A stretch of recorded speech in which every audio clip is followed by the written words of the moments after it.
कांद्याला कवडीमोल किंमत मिळत असल्यामुळे उत्पादकांच्या डोळ्यात दुःखाश्रू तरळत आहेत.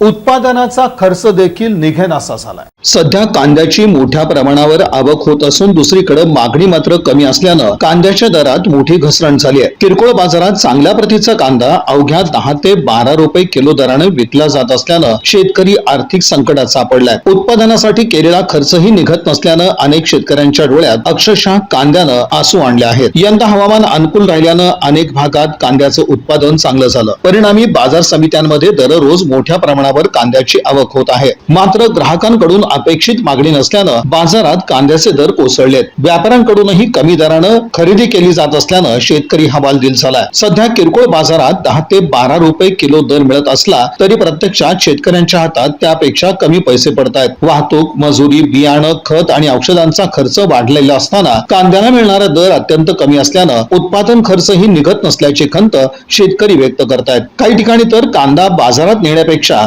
शेतातच टाकून देण्याची वेळ शेतकऱ्यांवर आली आहे. दरम्यान कांद्याच्या घसरलेल्या दरामुळे शेतकऱ्यांमध्ये तीव्र नाराजी पसरली असून शासनानं तातडीने हस्तक्षेप करून कांद्याला हमी भाव द्यावा, निर्यात धोरणात सवलत द्यावी, तसंच शेतकऱ्यांना आर्थिक मदत जाहीर करावी अशी मागणी होती. कांद्याचे भाव वाढले की ग्राहक नाराज होतात आणि दर घसरले की शेतकरी संकटात सापडतो, अशी परिस्थिती पुन्हा एकदा निर्माण झाली आहे.